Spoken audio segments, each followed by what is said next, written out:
नमस्कार दोस्तों, आप लोग का स्वागत है हमारे यूट्यूब चैनल अमरकांत क्लासेस में। आज की इस वीडियो में हम लोग देखेंगे एक्सरसाइज 5.3 का क्वेश्चन। इसमें बस आज लास्ट वीडियो होगा, क्योंकि इससे पहले आपको 16 नंबर तक का क्वेश्चन सॉल्व कर दिया गया है। तो 17, 18, 19, 20 मात्र 4 क्वेश्चन बचा हुआ है और बस इतना है। इसके बाद एक ऐच्छिक है टॉपिक, तो उससे भी कभी कभी क्वेश्चन आ जाता है, तो उसको भी हम लोग देख लेंगे। लेकिन फिलहाल जो एक्सरसाइज आपका है वो 5.3 तक का ही है। तो चलिए हम लोग बात करते हैं क्वेश्चन का, देख लेते हैं। जो 17 नंबर सवाल था, 16 तक तो बता ही दिया गया है, 17 नंबर क्वेश्चन है, उसको समझिएगा। कहता है एक स्कूल के विद्यार्थियों ने वायु प्रदूषण कम करने के लिए स्कूल के अंदर और बाहर पेड़ लगाने के बारे में सोचा। यह निर्णय लिया गया कि प्रत्येक कक्षा का अनुभाग अपनी कक्षा की संख्या के बराबर पेड़ लगाएगा। उदाहरण के लिए कक्षा 1 का अनुभाग 1 पेड़ लगाएगा और 2 का, अगर कक्षा 2 का स्टूडेंट है तो वह 2 पेड़ लगाएगा, 3 का है तो 3 पेड़ लगाएगा, और इस तरह से 12 कक्षा तक का मतलब कि लगाना है, 12 तक चलते रहेगा। प्रत्येक कक्षा में 3 अनुभाग है, तो इस स्कूल के विद्यार्थियों द्वारा लगाए गए कुल पेड़ों की संख्या बताइए क्या है। देखिएगा एक्चुअली में सवाल जो है ना बड़ी दूर में, एक बित्ता से नापिएगा तो एक आध बित्ता पूर जाएगा अगर लिख के नापिएगा तो। लेकिन सवाल जो है उतना ही आसान है, लेकिन समझना है पहले। अगर समझ में आ गया तो ठीक है, अगर समझ में नहीं आया तो फिर दिक्कत होगा।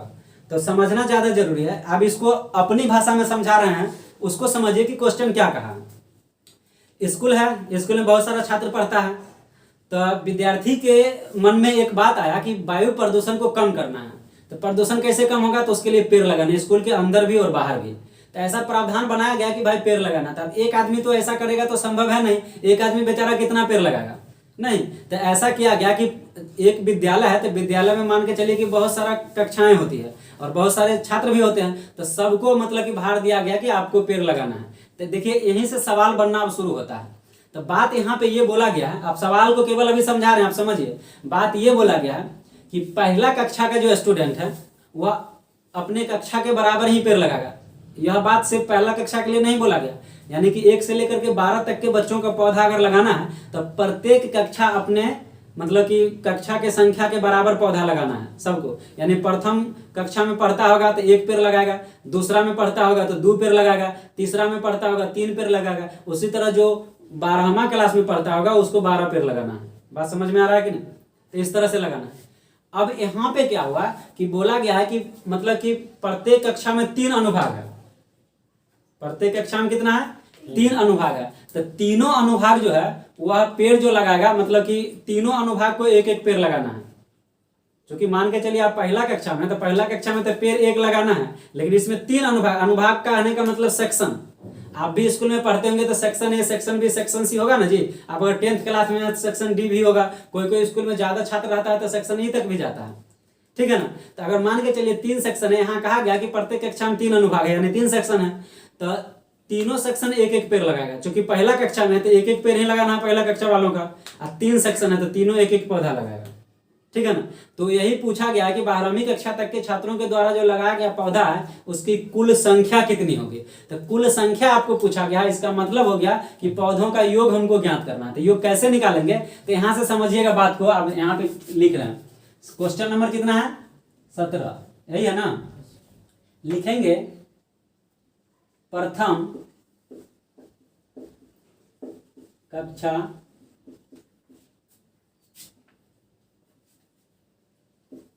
के तीनों अनुभाग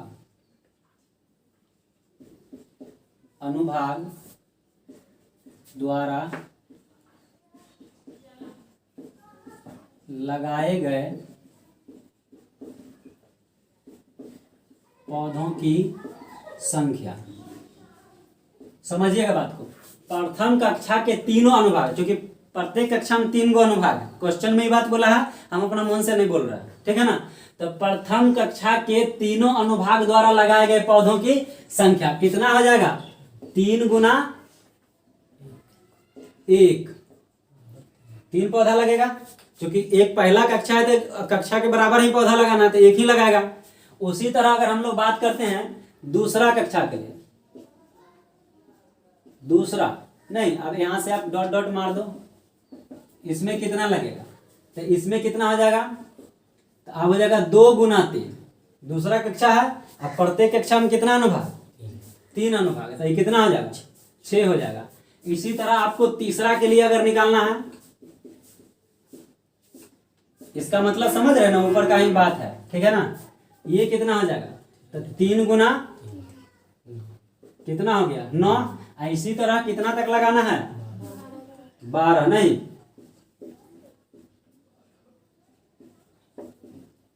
12वीं कक्षा के लिए कक्षा द्वारा लगाए गए तीनों अनुभाग द्वारा लगाए गए पौधों की संख्या कितना हो जाएगा, तो आपका हो जाएगा 12 गुना 3 यानी कितना हो गया 36। अब देखिए क्लियर हो गया। यहां से हम लोग क्या करेंगे, लिखेंगे अतः एपी होंगे, क्या होगा समझिए। तो पहला में कितना है 3, 6, 9, 12 और डॉट डॉट डॉट कितना तक 36 हो गया ना। अब देखिए यहां से 12वीं कक्षा तक अगर आपको बोला गया है तो इसके लिए हम लोग क्या करेंगे, योग हमको निकालना है। तो योग निकालने के लिए हम लोग a बराबर कितना हो जाएगा 3 और d बराबर क्या होता है a2 माइनस a1, यानी कि आपका जो इसका वैल्यू आ जाएगा 6 माइनस 3 बराबर 3 आ गया। और यहाँ पे देखिए tn का जो वैल्यू दिया गया है वह कितना है 36 और n का मान कितना हो जाएगा 12। n का मान 12 क्यों होगा इस बात को समझिए। n का मान 12 इसीलिए होगा कि बोला गया है कि प्रथम कक्षा से लेकर के 12वीं कक्षा तक के छात्रों को ही लगाना है। तो क्लियर ही कर दिया कि 12वीं कक्षा तक है तो n का मान 12 ना होगा जी। अब प्रत्येक कक्षा में 3 अनुभाग है, उसके संख्या के बराबर पौधा लगाना है, तो हम लोग उससे क्या करेंगे मल्टीप्लाई कर देंगे। तो यहाँ से हमको सारा डाटा मिल गया। अब हम लोग को क्या योगफल चाहिए, तो हम लोग जानते हैं SN बराबर n/2 into a plus L भी एक फॉर्मूला होता है। तो यहाँ से क्या करेंगे, n का मान कितना है 12/2 और a का मान आपका कितना हो जाएगा 3 हो जाएगा। अब प्लस कितना है 36। आप यहाँ से काट दीजिए, 6 बार में कट जाएगा, 6 गुना कितना हो गया 39, कितना हो जाएगा 6 चौक 24 240 ना, और 240 में से आपको 6 घटा देना है, यानी कि कितना हो जाएगा 234, यानी कि टोटल कितना पौधा लगाया जाएगा 234। तो पौधों की कुल संख्या कितनी हो गई 234। अब बताइए इसमें किसी को कोई कंफ्यूजन भी है, कहीं से किसी को कोई दिक्कत नहीं ना, सवाल समझ में आया। बस सवाल को समझ लेना खाली जरूरी है, समझ में अगर आ गया तो कहीं से कोई दिक्कत। अनुभाग का मतलब सेक्शन हुआ, अरे बोला गया है प्रत्येक कक्षा में 3 अनुभाग है, मतलब प्रत्येक कक्षा में 3 सेक्शन है। तीनों सेक्शन को अब एगो लगाएगा एगो नहीं लगाएगा तो दूसरा भी कहेगा हम भी नहीं लगाएंगे ना। तो सबको बराबर का टास्क दिया गया कि सबको अपने अनुभाग के बराबर पौधा लगाना। एक कक्षा में 3 अनुभाग है तो तीनों एक एक पौधा लगाएगा, पहला कक्षा इसीलिए एक एक लगाएगा। फिर दूसरे कक्षा की अगर बात करेंगे तो कक्षा हो गया 2, तो उसको 2 पौधा लगाना पड़ेगा। तो तीनों अनुभाग में 2 लगाएगा तो टोटल 3 दूना 6 तो हो ही जाएगा। फिर तीसरा कक्षा होगा तो कक्षों की संख्या हो गया 3, तो कक्षा की संख्या के बराबर पौधा लगाना है प्रत्येक अनुभाग को। तो पहला अनुभाग भी 3 पौधा लगाएगा, तीसरी कक्षा का है तो दूसरा अनुभाग भी 3 पौधा लगाएगा, और तीसरा अनुभाग है वो 3 पौधा लगाएगा। क्यों लगाएगा, क्योंकि तीसरी कक्षा में है नहीं। तो यहाँ पे कितना हो जाएगा 3 3 9। तो ऐसे करके हम लोग क्या करेंगे, तो एकदम देखिए प्रथम कक्षा के तीनों अनुभाग द्वारा लगाए गए पौधों की संख्या, दूसरी कक्षा के तीनों अनुभाग द्वारा लगाए गए पौधों की संख्या, तीसरी कक्षा के द्वारा तीनों अनुभाग द्वारा लगाए गए पौधों की संख्या, और अंत में 12वीं कक्षा का। देखिए एपी बन गया, यहाँ से निकाल दी, कहीं से कोई दिक्कत थोड़ा सा भी नहीं ना। चलिए फिर हम लोग नेक्स्ट क्वेश्चन देखते हैं। चलिए नेक्स्ट क्वेश्चन देखते हैं 18 नंबर। इसमें है कि केंद्र ए से प्रारंभ करते हुए बारी बारी से केंद्रों ए और बी को लेते हुए त्रिज्या 0.5 सेंटीमीटर, 1 सेंटीमीटर, 1.5 सेंटीमीटर, 2 सेंटीमीटर वाले उत्तरोत्तर अर्धवृत्तों को खींचकर एक सर्पिल बनाया जाता है। जैसा कि आपको आकृति में दिखाया गया है, ऐसे 13 क्रमागत अर्धवृत्तों से बने इस सर्पिल की कुल लंबाई ज्ञात करें। तो देखिए एक्चुअली में इस सवाल जो है बहुत ही भी आसान है, थोड़ा सा फ्रैक्शन वैल्यू है और आपको वृत्त का जो परिधि होता है उसका फार्मूला का इस्तेमाल करना पड़ेगा। एक्चुअली में क्या किया गया है कि आप एक जगह इसको केंद्र मानिए ए को, और केंद्र मान करके यहाँ से एक अर्धवृत्त बनाया गया। आप ध्यान दीजिएगा यहाँ से यहाँ तक क्या है अर्धवृत्त है। फिर अगर इसका बात अगर हम लोग करते हैं तो ये दूसरा अर्धवृत्त हो जाएगा, ये यहाँ से बात करते हैं तो ये देखिए तीसरा अर्धवृत्त होगा, ये तीसरा अर्धवृत्त होगा, ठीक है ना। तो सब अर्धवृत्त बना हुआ है, ठीक है ना। तो इस तरह से कितना अर्धवृत्त बना हुआ है, तो 13 को अर्धवृत्त बना हुआ है। तो कहता है 13 अर्धवृत्त का कुल लंबाई क्या होगा, तो कुल लंबाई निकालना है। जबकि अर्धवृत्त है तो वृत्त में हम लोग जानते हैं कि रेडियस भी होता है, त्रिज्या होता है। तो त्रिज्या हम लोग को यहाँ पे दे दिया गया है कि पहला यानी कि सबसे छोटा वाला जो अर्धवृत्त है उसका जो त्रिज्या होगा वह 0.5 सेंटीमीटर है। क्या है 0.5 सेंटीमीटर। उसके बाद वाला दूसरा जो है इसको आप L1 कह सकते हैं, इसको आप L2 कह सकते हैं, इसको L3 कह सकते हैं, फिर इसको L4 कहेंगे, ये L5 होगा। इस तरह से कितना तक जाएगा L13 तक जाएगा, क्योंकि 13 बार इसको घुमाया गया। तो इसका जो रेडियस है 0.5 सेंटीमीटर, लेकिन इसके बाद जो ये दूसरा वाला है इसका रेडियस कितना हो जाएगा, तो 1 सेंटीमीटर हो जाएगा। कितना हो जाएगा, 1 सेंटीमीटर, आर बराबर। फिर इसका अगर तीसरा का बात करते हैं तो 1.5, यानी कि रेडियस जो है मतलब कि जैसे जैसे मतलब अर्धवृत्ताकार बढ़ते जा रहा है तो वैसे वैसे इसका रेडियस भी बढ़ते जा रहा है। तो हम लोग यहाँ से क्या करेंगे, इसकी कुल लंबाई निकालना था। अगर मान के चलिए कि यहाँ से लेकर के यहाँ तक का लंबाई मिल जाए, इसको अगर ये पता चल जाए कि ये कितना लंबाई का है, फिर दूसरा ये पता चल जाए कि ये कितना लंबाई का है, और उसके बाद फिर ये पता चल जाए ये कितना लंबाई का, यानी कि 13 का अगर लंबाई पता चल जाए और सबको जोड़ दे तो हम लोग को कुल लंबाई मिल जाएगा। कुल लंबाई मिल जाएगा ना। अब देखिए इसको एक्चुअली में बनाना कैसे है। तो ऐसे सवाल के लिए सबसे पहले हम लोग लिखेंगे, माना कि अर्धवृत्त की लंबाई L1, L2, L3 dot dot L13 है, कॉमा लगा दीजिए, L13 है। इस तरह से सबका हम लोग लंबाई को मान लिए L1, L2। अब देखिए एक्चुअली में L1 निकालेंगे कैसे। तो L1 बराबर जो होगा वह पाई आर होता है। आपको समझाते हैं। L1 बराबर पाई को पाई ही रहने दीजिए, और पहला L1 के लिए रेडियस कितना दिया गया था, 0.5। जिसका जो रेडियस दिया रहेगा वही लेंगे। तो पहला आपका आ जाएगा 0.5। दूसरा अगर आपको L2 निकालना है तो इसका भी पाई आर होगा, पाई R2 कह सकते हैं इसको। तो पाई और R2 का वैल्यू कितना हो जाएगा, 1.0। L3 जब आप निकालते हैं तो इसका हो जाएगा पाई R3, इसका लंबाई यानी परिधि।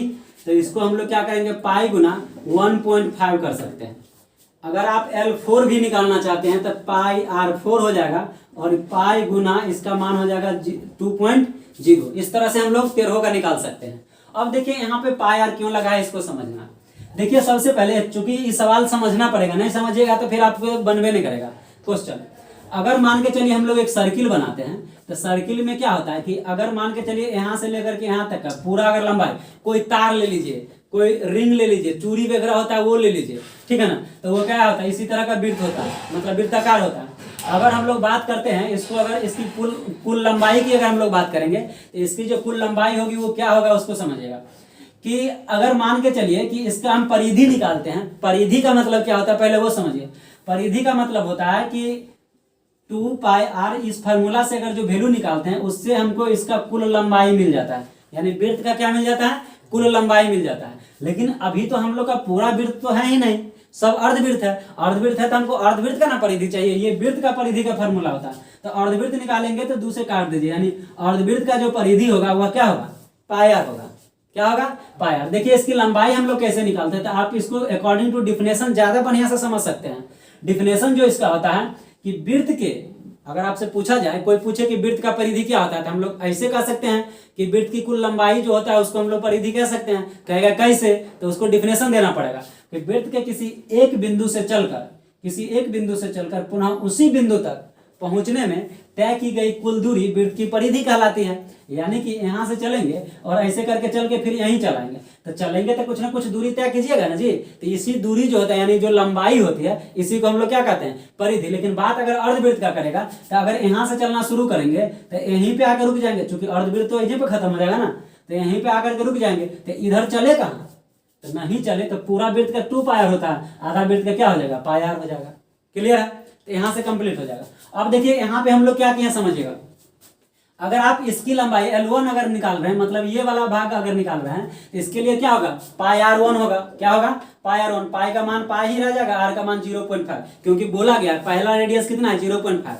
फिर अगर L2 निकालते हैं तो इसके लिए इसकी परिधि क्या हो जाएगा, पाई R2 होगा। दूसरा है इसलिए 2 लगा दिए, और पाई का मान पाई ही रहेगा, लेकिन आर का मान बदल जाएगा। क्यों बदलेगा, क्योंकि दूसरा रेडियस जो है वह क्या किताब में दिया गया 1.0, ठीक है ना, यानी कि 1 सेंटीमीटर हो जाएगा। फिर L3 की अगर हम लोग बात करते हैं तो L3 पाई R3 हो जाएगा, पाई तो पाई ही रहेगा, और इसी तरह से आपका 0.5 बढ़ जाएगा, तो ये हो जाएगा 1.5 सेंटीमीटर। क्या आ गया, रेडियस आ गया। तो देखिए सब का लंबाई हम लोग निकाल दिए।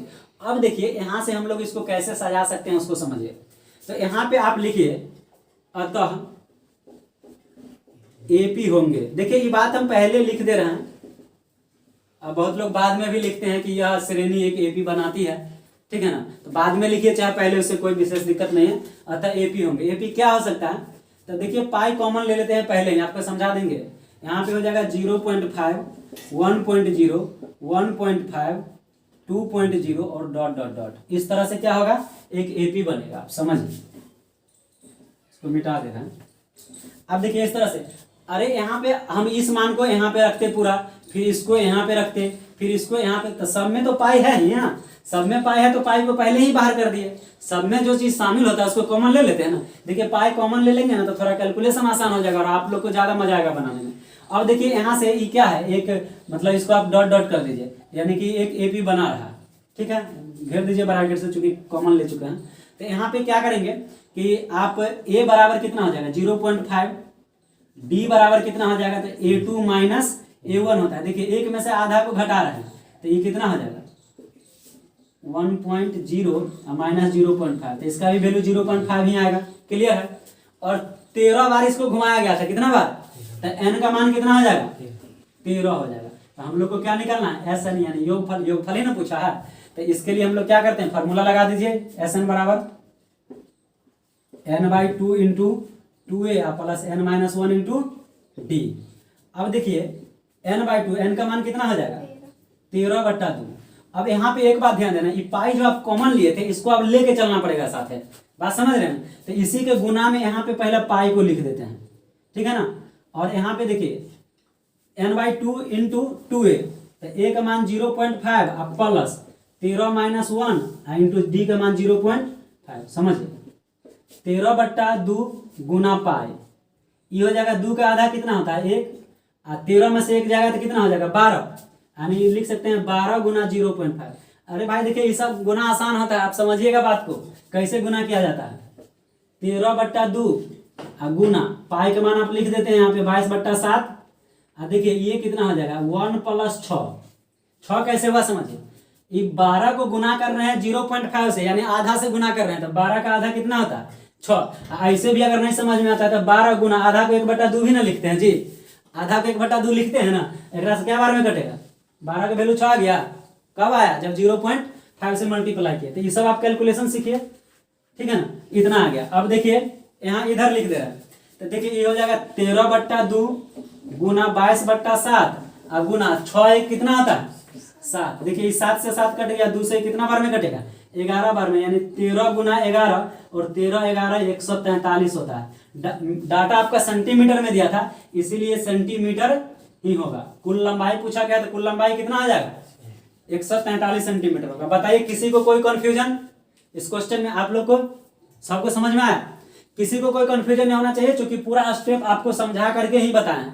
कहीं पे कोई स्टेप नहीं समझ में आया होगा तो वीडियो को थोड़ा आगे पीछे करके आप देख लीजिएगा, क्लियर समझ में आएगा, क्योंकि सारा बात बोले। या फिर अगर आप लोग को भी कोई सवाल समझ में अगर आ रहा है पूछना है तो अभी पूछ लीजिए, बता देंगे। किसी को कोई दिक्कत कहीं पे कोई स्टेप में, कहीं नहीं ना। चलिए फिर हम लोग नेक्स्ट देखते हैं, कितना नंबर 19 है ना। चलिए नेक्स्ट क्वेश्चन देख लेते हैं। यहाँ पे दिया है 200 लट्ठों को ढेरी के रूप में इस प्रकार रखा जाता है कि सबसे निचले वाली पंक्ति में 20 लट्ठे, उसके अगली पंक्ति में 19 लट्ठे और उसके अगली पंक्ति में 18 लट्ठे। और ये 200 लट्ठे कितनी पंक्तियों में रखे गए हैं तथा सबसे ऊपरी पंक्ति में कितने लट्ठे हैं ये आपको ज्ञात करना है। एक्चुअली में देखिए, अब लट्ठा कहने का मतलब जैसे होता है ना जी, आप समझिएगा बात को। और लकड़ी का एक छोटा छोटा गुटका है, टोटल आपको 200 गुटका दे दिया गया है। तो यहाँ तो क्लियर हो गया कि ऐसा हम लोग को पता है, योगफल मालूम है। दूसरा, उसको क्या किया जाता है कि उसको चौंक करके रखना है, एक के ऊपर एक, एक के ऊपर एक, एक के ऊपर एक, ऐसे करके। अगर मान के चलिए कि कहता है कि पहली पंक्ति जब उस लकड़ी के गुटका को जब लगाते हैं तो उसमें 20 लकड़ी के लट्ठा को रखते हैं, उसके ऊपर वाला में 19 रखते हैं, उसके ऊपर वाला में 18 रखते हैं, फिर उसके ऊपर कितना रखते हैं 17 रखते हैं। तो आपको कहा जा रहा है कि ये जो 200 लकड़ी का लट्ठा है इसको टोटल कितनी पंक्तियों में रखा जा सकता है, 10 पंक्ति में, 5 पंक्ति में, 7 पंक्ति में, मतलब कितनी पंक्तियों में रखा जाएगा कि टोटल 200 लट्ठा जो है सो सहित आ जाए। ऐसा तो नहीं कि जिंदगी भर चौंकते रहिएगा ये 200 को, जबकि पहला में 20 वो रख चुके हैं। बात समझ रहे, कहीं ना कहीं आके तो खत्म हो जाएगा ना। बात समझ में आ रहा है कि नहीं। और जो सबसे ऊपरी पंक्ति होगी, पहली पंक्ति यानी सबसे ऊपर ही बोला है यहाँ पे, हाँ, सबसे ऊपरी पंक्ति जो होगी उसमें लट्ठों की संख्या कितनी होगी ये ज्ञात करना है। तो इस सवाल के लिए आपको करना क्या पड़ेगा कि सबसे पहले तो आपको n का मान निकालना पड़ेगा। इससे आपको ये पता चलेगा कि इसको कितना बार चौंका गया है, एक के ऊपर एक, एक के ऊपर एक। बात समझ में आ रहा है कि नहीं। यानी कि जो इसका संख्या, पंक्तियों की जो संख्या है ये मिल जाएगा।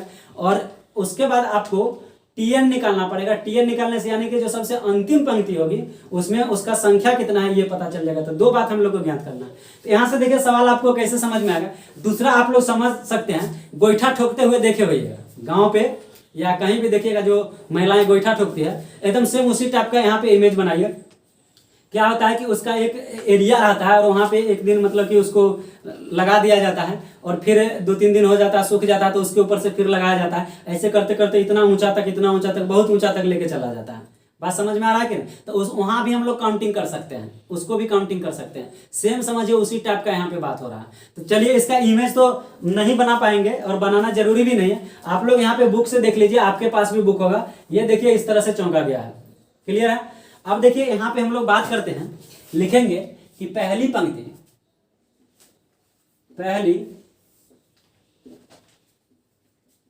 पंक्ति में लट्ठे की संख्या, लकड़ी के लट्ठे लिख सकते हैं, संख्या बराबर कितना 20। दूसरी पंक्ति में कितना हो जाएगा 19। एक कम कह रहा है नहीं, तीसरी में अगर पूछेगा तो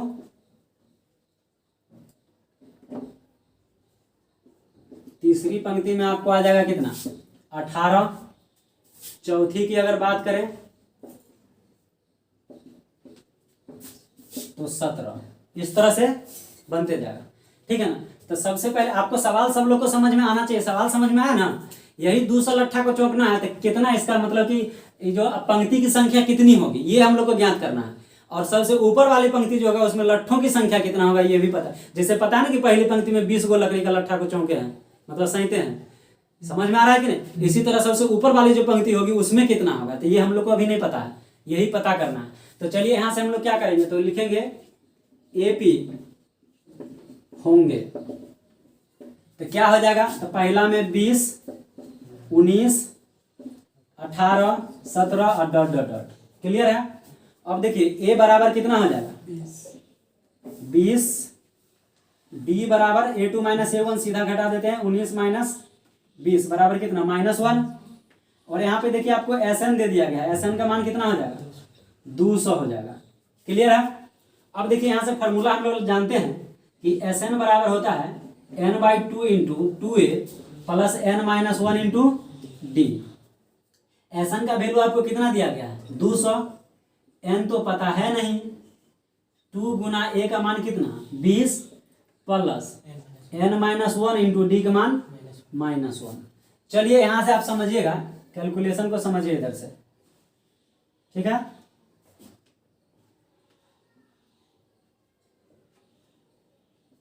देख लीजिए, तो यहां पे हम लोग क्या लिखेंगे 200 और बराबर आपको हो जाएगा n/2, 2a का वैल्यू हो जाएगा कितना 40 प्लस देखिए -1 से गुना करेंगे तो ये आपका कितना हो जाएगा, ये -n हो जाएगा, -n, -1 को n से गुना करेंगे तो -1 और -1 को फिर -1 से गुना करेंगे तो +1।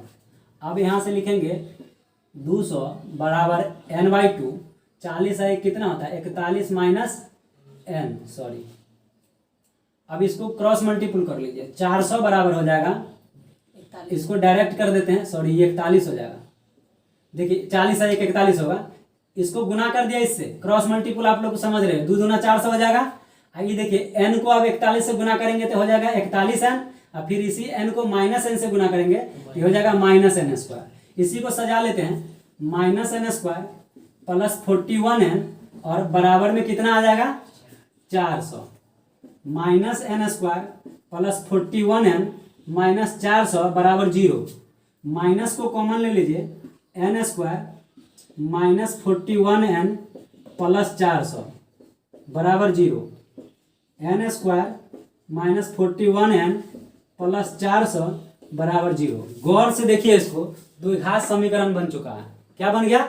द्विघात समीकरण। यहाँ से हम लोग क्या करेंगे, n का मान निकाल देंगे, तो इसको हम लोग गुणनखंड कर देते हैं, हो जाएगा n² माइनस हो जाएगा 25n माइनस 16n प्लस 400 बराबर 0। 16 और 25 41 होता है और 25 गुना 16 400 होता है। ये सब चीज़ आपको क्वाड्रेटिक इक्वेशन में सिखाए हुए हैं। ठीक है ना? तो आप यहाँ पे देख लीजिए, n यहाँ से कॉमन लेंगे तो n -25 और -16 यहाँ पे कॉमन लेंगे तो n-25 बराबर 0। आपको बताए थे कि जितना ये वैल्यू आता है उतना ही ये वैल्यू आएगा। अगर वैल्यू में प्लस माइनस का भी अंतर आ गया तो समझ लीजिए खुद से ही कि गलती कर दिया है। अब देखिए दोनों n-25 यहाँ भी तो n-25 क्या करेंगे, कॉमन ले लेंगे तो हमारे पास क्या बच जाएगा, n-16 बचेगा बराबर में 0। एक बार लिखेंगे n-25 बराबर 0 तो n बराबर कितना हो जाएगा 25। एक बार हो जाएगा n-16 बराबर 0 तो n बराबर कितना हो जाएगा 16। देखिए दोनों वैल्यू आपका प्लस में आ गया, लेकिन आंसर तो कोई एक ही होगा नहीं। तो यहाँ पे हम लोग क्या करते हैं, इधर क्लियर है, समझ में आ रहा सबको। फिर देखिए थोड़ा सा देख लेते हैं इधर, समझिए। तो अब देखिए यहाँ पे हम लोग लिख सकते हैं कि अतः पंक्तियों की संख्या, यहाँ पे एक लाइन लिख दीजिए, अतः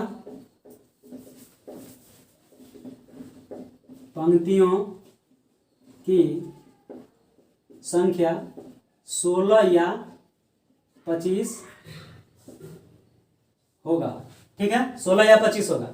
16 भी हो सकता है, अभी कन्फर्म नहीं है कि क्या होगा, तो इस बात लिख सकते हैं कि अतः पंक्तियों की संख्या 16 या 25 होगा। अब देखिए एक्चुअली में क्या होगा इसको समझते हैं। यदि पंक्तियों की संख्या 25 होगी नहीं तो हमको यहाँ पे लिखना पड़ेगा मतलब कि T25, क्योंकि हमको सबसे अंतिम पंक्ति में कितना लट्ठा रखना है वो ये भी पता करना है ना। तो T25 बराबर आप लिख सकते हैं A प्लस 24D। ए का मान कितना है 20 अब प्लस 24 अब गुना डी का मान कितना -1, यानी कि 20 - 24 बराबर कितना आ गया -4। अब आप ही बताइए, यह तो पहला नंबर अमान्य हो गया। क्या हो गया, अमान्य हो गया। अरे भाई जब हम लकड़ी चौंक रहे हैं तो चौंकेंगे तो ज्यादा से ज्यादा सबसे अंतिम पंक्ति में एक लकड़ी हो सकता है, एक गुटका हो सकता है, यही ना होगा। ऐसा तो नहीं होगा कि निगेटिव में चले जाएंगे। निगेटिव में कैसे जाएगा, अंतिम में क्या रखेंगे, एक रखेंगे और वो खत्म हो जाएगा। उसके बाद गुटका ज्यादा रहेगा तो 2 रखेंगे, उससे ज्यादा रहेगा तो 3 रखेंगे अंतिम पंक्ति में, लेकिन निगेटिव तो नहीं जाएगा। लेकिन यहाँ पे आपका वैल्यू क्या आ गया, निगेटिव आ गया, यानी संख्या निगेटिव आ गया, गुटकों की संख्या। तो ये क्या हो गया, गलत, अमान्य हो गया। तो ये तो पंक्तियों की संख्या 25 भी नहीं होगा। जब ये अमान्य हो गया तो इसका मतलब 25 को संख्या तो होगा नहीं। तो ये क्लियर हो गया। अब देखिए तो जगह का भी थोड़ा सा अभाव लग रहा है, तो इधर थोड़ा सा ऊपर में मिटा देते हैं। ठीक है, देखिए अब नेक्स्ट हम लोग देखेंगे, चूंकि n का तो हमको 2 मान था तो एगो पर अमान्य हो गया, इसका कहानी खत्म हो गया। लेकिन एगो तो बचा हुआ ना, n बराबर 16। तो हम लोग यहाँ पे क्या करेंगे, T16 निकालेंगे। तो इसको लिखते हैं a प्लस 15D। तो a का मान 20 अब प्लस 15 गुना d का मान -1, यानी कि 20 - 15 बराबर कितना आ जाएगा, 5 आ जाएगा। ये किसका वैल्यू आ गया, T16 का वैल्यू है। अब यहाँ से समझिए, अब क्या हुआ कि अब समझिएगा कि 200 लकड़ी का लट्ठा था और उसको हम लोग क्या किए कि 16 को पंक्ति में रखेंगे। कितना में रखेंगे, 16 पंक्ति में रखेंगे। और पहला पंक्ति जो था उसमें 20 लट्ठा था, दूसरा जो था उसमें 19 था, तीसरा में 18 था, एक एक करके घटते जा रहा था। तो उस तरह से हम लोग 16 पंक्ति में रखेंगे और सबसे ऊपर वाला जो पंक्ति होगा यानी 16वां पंक्ति जो होगा उसमें मात्र कितना होगा, 5 होगा लट्ठों की संख्या। तो आप यहाँ पे लिख सकते हैं मतलब कि पंक्तियों की कुल संख्या 16 होगी, नहीं, पंक्तियों की कुल संख्या 16 होगा तथा 16वां पंक्ति में 5 लट्ठे होंगे, नहीं जो भी हो लट्ठे होंगे। क्लियर है, तो यही आपका फाइनल आंसर आएगा। समझ में आ गया, किसी कोई दिक्कत, आंसर भी आप दे सकते हैं। समझ में आ गया ना सबको। तो आपको देखिए अगर नहीं समझ में आया होगा तो वीडियो, चूंकि बहुत बड़ा क्वेश्चन है ये, सोल्यूशन भी थोड़ा अच्छा खासा हो गया, तो आप फिर से इतना समझाएंगे ज्यादा समय लगेगा। आप लोग थोड़ा आगे पीछे करके देख लीजिएगा, एक बार 2 बार समझिएगा, सारा बात बोल चुके हैं, एक भी स्टेप गायब नहीं है।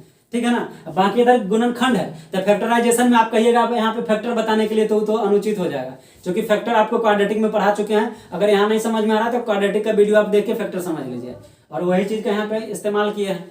नहीं तो चलिए फिर हम लोग लास्ट क्वेश्चन आज का देख लेते हैं। अगला नेक्स्ट क्वेश्चन देखते हैं, और लास्ट क्वेश्चन 20वां नंबर क्वेश्चन जो है, देखिएगा एक इमेज आपको बोर्ड पे बनाया गया है और इसी इमेज से संबंधित आपका प्रश्न होगा। अभी यह एक्चुअली में रेस दौर है, मतलब आलू का दौर होता है। तो इसको एक आप जस्ट लाइक प्रतियोगिता भी समझ सकते हैं कि ऐसा मतलब कि प्रावधान है कि एक आलू को उठा करके और बाल्टी में रखा जाना है, ठीक है ना। तो उसके द्वारा यानी कि प्रतियोगी जो होगा, जो आदमी मतलब उसको आलू को उठा के बाल्टी में रख रहा है, तो उसके द्वारा तय की गई कुल दूरी क्या होगा, ये हम लोग को ज्ञात करना है। तो चलिए आइए हम लोग पहले सवाल को समझते हैं कि सवाल एक्चुअली में क्या रहा। तो देखिए इसमें पूरा सवाल को पढ़ेंगे तो फिर ज़्यादा समय लगेगा, आपको हम केवल सवाल को डायरेक्ट समझाते हैं। क्योंकि आपके पास बुक होगा तो बुक से आप पढ़िए लीजिएगा सवाल को। एक्चुअली में यहाँ पे क्या किया गया है कि एक सरल रेखा है, मतलब एक लाइन है, और उस पर इस लाइन पे 10 आलू को रखा गया है। 10 में से जो मतलब कि जो स्टार्टिंग पॉइंट है वहां पे एक बाल्टी है, और बाल्टी से पहला आलू, आप समझिएगा, बाल्टी से पहले आलू के जो बीच का दूरी है वह 5 मीटर का, मीटर में डाटा हो या सेंटीमीटर में, देख लो भाई, मीटर में दिया गया। तो 5 मीटर की दूरी पे रखा गया है। दूसरा, पहला आलू और बाल्टी के बीच का दूरी कितना है, 5 मीटर। दूसरा, पहला आलू और दूसरे आलू के बीच का डिस्टेंस कितना है, 3 मीटर। फिर दूसरा आलू और तीसरा आलू के बीच का डिस्टेंस कितना है, 3 मीटर। यानी कि उसके बाद के प्रत्येक आलू के बीच का डिस्टेंस जो है, यानी दूरी जो है वह 3 मीटर ही दिया गया है। क्लियर है। अब क्या करता है कि एक प्रतियोगी आता है और यहां से चलना प्रारंभ करता है। कहां से, बाल्टी से। बाल्टी से चलना प्रारंभ करता है और आकर के यहां से एक आलू उठाता है, उठा के आके फिर बाल्टी में रख देता है। क्लियर है। फिर क्या करता है कि फिर दौड़ करके जाता है, दूसरा आलू उठा करके, पक्का ही मंद बुद्धि का आदमी होगा, ठीक है ना, आप समझिए बात पर, नहीं तो हमने जैसा आदमी को बोले एक बार 100 आलू हम सोच के लेके आके रख दें, कहानी है खत्म। समझ में आ रहा है। हालांकि सवाल बनाना है तो इस तरह का सवाल दिया गया है, मंद बुद्धि का नहीं होगा, ऐसा ही करना है। क्योंकि आप प्रतियोगिता अगर हो रहा है तो जो ऑर्डर दिया जाएगा ऑर्डर के हिसाब से काम करना होता है, ठीक है ना। फिर आएगा यहां से दौड़ करके, फिर आएगा दूसरा आलू उठाएगा और फिर बाल्टी में रखेगा, फिर तीसरा आलू उठाएगा और फिर बाल्टी में रखेगा। इस तरह से इस लाइन पे टोटल 10 आलू है, और 10 आलू, जब तक 10 आलू उठा करके नहीं रखता है तब तक वह दौड़ने का प्रोसेस उसका चलता रहेगा। जिस वक्त 10वां आलू उठा करके और बाल्टी में रख दिया जाता है, तब पूछता है उस प्रतियोगी के द्वारा टोटल कितना दूरी तय किया गया, कुल कितना दूरी। तो ये आपको टोटल क्या निकालना, दूरी निकालना। तो सवाल समझ में आ गया होगा, अब क्लियर है। तो आप यहां से देखिए कि एक बार यहां से चले तो 5 मीटर की दूरी तय किए, और यहां से फिर आके बाल्टी में रखे तो फिर 5 मीटर की दूरी तय किए। मतलब एगो आलू उठा के रखने में कितना मीटर का दूरी तय करना पड़ा, 10 मीटर का हो गया। फिर दूसरा आलू के लिए आए तो यहां से यहां तक 5 आना ही पड़ा था, अब यहाँ तक 3 मीटर और बढ़ जाएगा। तो अब दूसरा आलू के लिए 8 मीटर इसको आना पड़ेगा, और आकर के फिर यहाँ से जाएगा तो 8 गुना कितना हो जाएगा। जब तीसरा आलू के लिए आएगा तो 8 तो यहीं तक था, अब यहाँ कितना 11 हो जाएगा। 11 आएगा और 11 जाएगा, 11 दूना कितना 22 हो गया। और इस तरह से सबके लिए करते रहेगा, एकदम सेम काम है। अभी तो आम का सीजन है जी, गाछी उछी में जाइएगा घूमने के लिए, अभी जैसे ही आदमी ऐसे करके बैठल रहेगा, 10-20 को लेकर सब खेलते उलते रहता है। जैसे ही कोनो पेड़ से आम गिरा एक के बाद दौड़ेगा सब, जहाँ खेलते रहता नहीं दौड़ल जाएगा, एक के देह पर 4-5 गो लोग गया, जरा हाथ में आम धरा है वो लेगा, लेके फिर चलाएगा। तो दौड़ल गया फिर लेके आया। क्लियर है, समझ में आ रहा है ना। तो ऐसा तो आप लोग समझ गए होंगे, क्योंकि ऐसा तो गांव वाला क्षेत्र में तो ढेरे कार्यक्रम होते रहता है, दौड़ने कूदने वाला नहीं, खेल भी बहुत टाइप का है ऐसा। तो चलिए यहाँ पे देख लेते हैं, हम लोग लिखेंगे। देखिए कि इसमें क्वेश्चन में हिंट्स भी किया गया है कि पहले और दूसरे आलुओं को उठाकर बाल्टी में डालने तक दौड़ी गई कुल दूरी नहीं। अब देखिए इसको हम लोग कैसे लिखेंगे। पहले आलू को उठाकर बाल्टी में रखने में तय की गई दूरी कितना होगा, 2 गुना 5 यानी कितना 10 मीटर होगा कि नहीं होगा। आप तो समझा ही चुके हैं इसको। अब इसी तरह लिखेंगे दूसरी आलू के लिए। दूसरी आलू क्या लिखेंगे, दूसरी आलू को उठाकर रखने में तय की गई दूरी कितना हो जाएगा, तो 2 नहीं गुना 5 + 3, काहे कि 3 बढ़ गया ना 3। तो अब इसके वैल्यू कितना आ जाएगा इसका, 5 और 3 8 और 2 16 मीटर। समझ में आ रहा है ना। इसी तरह अगर तीसरा आलू का अगर बात करेंगे, तीसरी आलू का, तो वो कितना आ जाएगा, 2 गुना क्यों कर रहे हैं, क्योंकि एक बार जा रहा है और एक बार आ रहा है, इसीलिए 2 से गुना कर रहे हैं। 2 गुना 5 + 3 + 3, पहला आलू दूसरा आलू तीसरा आलू उठा रहा है ना। तो अभी कितना आ जाएगा, 3 3 6 और 5 11 दूना 22 मीटर। अब इस तरह से पूरा का निकालते रहेंगे तो नहीं तो मुझे बनिए जोड़ देंगे नहीं। तो इसी से बचने के लिए हम लोग शॉर्ट टेक्निक का इस्तेमाल करें। क्या गर्मी लग रहा है? होते लग रहा है? नहीं लग रहा। देखिए पंखा तो अभी नहीं चल रहा, दो तरह से कर सकते हैं। या तो ऐसे ऐसे करके बेना डोलाइए, तो बेना पकड़ के अपने एना में डोलिए, हवा तो लगवे करेगा। नहीं, देखिए ऐसा करके देह ऐसे ऐसे डोलाइएगा ना तो हवा लगेगा, मेकअप खराब नहीं होगा। चलिए ध्यान दीजिए, गर्मी तो एकदम महिलाओं के लिए बड़ा दिक्कत का विषय है ना जी। चलिए देखते हैं इधर। तो क्या कीजिएगा, गर्मी कुछ ज़्यादा है, यानी बारिश लगता है कि होने का उम्मीद है, नहीं होगा। आप देखिए यहाँ से क्या करेंगे, अतः लिखेंगे, अतः एपी होंगे, समझिएगा बात को। तो कितना हो गया, पहला में 10, फिर 16, फिर 22 और डॉट डॉट डॉट हो गया ना। कितना तक था, तो 10 पदों तक आप लिख सकते हैं। कितना पदों तक? 10 पदों तक। चूंकि 10 बार है ना, तो 10 बार आना जाना रहेगा।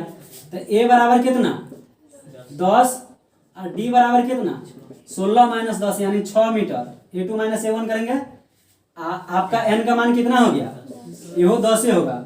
अब बस कीजिए, Sn बराबर n/2 into 2a plus n-1 into D. n का मान 10/2 इंटू 2 गुना 10 और प्लस 10 गुना 10 माइनस 1 और डी का मान 6 है ना। है बहुत लग गया यहाँ पे। अब देखिए इसको काट नहीं देंगे, ये हो जाएगा 5, ये हो जाएगा 10 गुना 20 और प्लस कितना हो जाएगा 9 गुना 6। बढ़िया से लिख देते हैं, इसको लिखेंगे 5, ये हो जाएगा नछाए कितना होता है 54 ना, तो हो जाएगा 20 प्लस 54, 5 गुना 74, 74 5 7 5 35, 350, 370, 524 ना, 370 मीटर। यानी कि टोटल लंबाई कितना हो जाएगा 370 मीटर। यानी कि वो व्यक्ति अगर 100 आलू 100 आलू उठा करके रख जाएगा तो उसको टोटल 370 मीटर की दूरी तय करनी पड़ेगी। नहीं ऐसे बढ़िया रहता है, एक के बार में सब उठा के गमछा में बांध के लेके बाल्टी में रख दीजिए। बात समझ रहे हैं कि? तो अब बताइए कि कोई दुख दर्द थोड़ा सा भी समझ में आया सबको, एकदम पूरा बढ़िया से आया समझ में? आर्मी का आया, लड़की लिए सुत गया रे, बैठा है नहीं तो बैठेगा, तो पूरा टाइट होकर के रहना चाहिए एकदम जिंदाबाद। नहीं तो किसी को कोई दिक्कत तनको है तो पूछ न लीजिए, कोनो कोना में देख लो, इधर ही कोना वो कोना वो कोना। कोना कोना खेले हैं कभी बचपन में? नहीं खेले हैं, स्कूलर में नहीं खेले हैं जी। चलो कोई बात नहीं, एकदम फाइनली किसी को कोई दिक्कत नहीं है, थोड़ा सा भी नहीं। तो चलिए हम लोग रहने देते हैं यहाँ पे, क्योंकि इन लोगों में से किसी को दिक्कत नहीं हो रहा है और उम्मीद करते हैं कि आप लोग को भी दिक्कत नहीं होगा, क्योंकि सारा बात बोलते हैं। खाली सुनिएगा बात को तो आपके अंदर कॉन्सेप्ट भी आएगा और पूरा का पूरा सीख भी लीजिएगा। फुल सॉल्यूशन देते हैं, एक एक सवाल खुद से बताते हैं। ऐसा भी नहीं कि कोई सवाल छोड़ देते हैं कि तुम अपने से बना लेना। तो कोई तेज स्टूडेंट हो तो बनाइए लेंगे, लेकिन कुछ कुछ छात्र को इस सवाल में भी दिक्कत होता है, इसीलिए हम सारा सॉल्यूशन देते हैं। तो चलिए हम लोग फिर मिलेंगे नेक्स्ट वीडियो में। आपका एपी खत्म हो गया, अब हम लोग नेक्स्ट चैप्टर को स्टार्ट करेंगे नया वाले, तो उसमें हम लोग देखते हैं क्या स्टार्ट हो पाता है, तो फिर उसके लिए आपको वीडियो मिलेगा। तो ठीक है, तब तक के लिए धन्यवाद। चलिए यहाँ पे देखिए, एगो चेलवा कहना है कि ये तो गड़बड़ हो गया सर, नहीं तो देखिए यहाँ पे समझिए कि कहता 5 दूना 10 और 3 13 होगा, 16 कैसे होगा। देखिए बात एकदम सही है, आप सब ध्यान दीजिएगा। थोड़ा सा लिटिल मिस्टेक है, मिस्टेक वास्तव में हो गया, क्योंकि यहाँ तो कोई दिक्कत नहीं, 5 गुना 2 10 हो जाएगा। एक्चुअली में हम इसको जोड़ रहे हैं तो यहाँ पे ब्रैकेट का साइन होगा, ठीक है ना। अब आया समझ में? बत्ती जला के नहीं दिमाग का, अरे ये तो कॉमन सेंस गया, अपने से समझ सकता था नहीं। तो खैर चलिए कोई दिक्कत नहीं। अभी देखिए 5 3 8 हो जाएगा ना, 8 गुना 2 कितना हो जाएगा। एक्चुअली में पहले हम लोग गुना का ही काम करते हैं, 5 गुना 10 हो जाएगा, समझने के लिए सही बात था। अब इसको भी हम लोग क्या करेंगे, ब्रैकेट में बंद कर देंगे। ब्रैकेट में बंद करेंगे तो 5 3 8 और 3 11, 11 गुना 2 22 हो जाएगा। तो बस कुछ नहीं, खाली ब्रैकेट में बंद करना था, जो कि हम छोड़ दिए थे। तो चलिए कोई दिक्कत नहीं। तो ये सब पूछना चाहिए, उसी समय बार बार बोल रहे हैं कि कुछ पूछो, पूछ ही नहीं रहा। तो चलिए ठीक है, फिर मिलते हैं हम लोग नेक्स्ट वीडियो में।